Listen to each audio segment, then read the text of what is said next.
Right, welcome back everyone. Today, we're diving into a pretty intense topic that revolves around justice, deceit, and the battles we face in society. It's a saga that pulls at the very fabric of our ethics and morality, and trust me, it's going to be eye-opening. Now, have you heard about these lawyers? We've got Than Tran and Hang Ni Su, alongside Dr. Than. There's this wild story I remember one time. I picked up Dr. Than's water bottle and kicked it across the room. But jokes aside, there's a serious issue at play here. Both a father and son combo have gone to jail for defrauding and appropriating property, and let me tell you, it involves a major soft drink brand. Greed, it's a monster that can destroy lives. Wow, that sounds like a serious case. So what happened to them exactly? Were they, was this a lengthy scheme? Yes, it was quite elaborate. The father-son duo thought they could dominate the market by, let's say, eliminating competition, using whatever means necessary. That draws in characters like Tefam too, who recently stepped into the fray with a ton of evidence. I hope Tanifam reaches out soon, because we really need to gather documents for a lawsuit against Kwanduk Hien and the others involved. And you mentioned that there are other people tied to this. It's kind of like a web of deceit, right? Exactly. And it reminds me of a quote. When you dig a hole for others, you often fall into it yourself.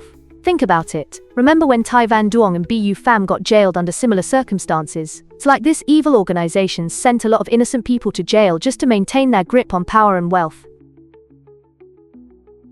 That's so messed up. Is it weird that I'm kind of envisioning a superhero movie about this? Like the ordinary people coming together to battle this evil corporate giant? Laughs. Oh, that would sell, wouldn't it? But on a serious note, this situation tells us that the universe has its ways of ensuring justice. Those who rely on deceit face a high price, and sometimes it's just shocking how some individuals cling to their superstitions instead of recognizing the reality around them. Those naive beliefs, they can blind us.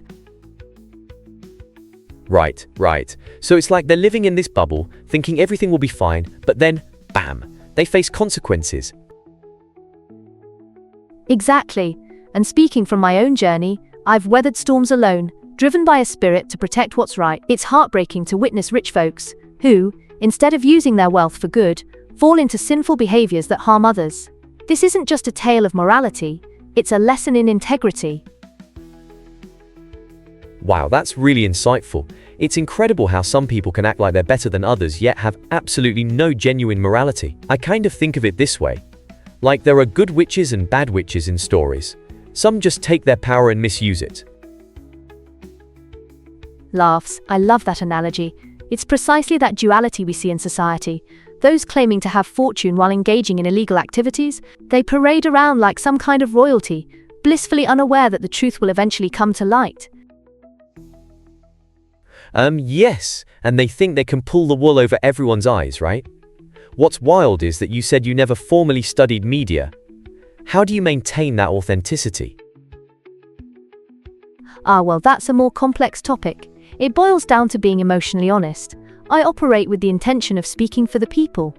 I've always valued honesty over all else, even in my personal life, like considering divorce in the face of injustice, rather than compromising my beliefs. That's, incredible. So, did you find that strength only through hard experiences, or was it something you always had? It's a mix of both, really. Enduring those hardships shaped my resilience. I can narrate this with conviction because I abide by a clear conscience. And as they say, what goes around comes around. It doesn't require another lifetime for these lessons to manifest. It's really powerful when you think about karma like that. So you're inviting Kim Gang to join the fight against this societal wrongness. Absolutely. Our connection is rooted in valuing collective truth. Kim embodies the spirit of community and understands the pain of those silenced. Those who misinterpret her intentions will eventually find regret knocking on their doors, I assure you. Oh, I love that. It's like she's a champion for the voiceless. That's a strong message.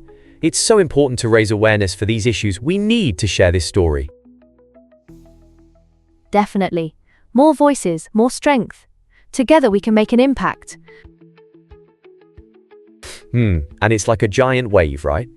Once it starts rolling, it can't be stopped.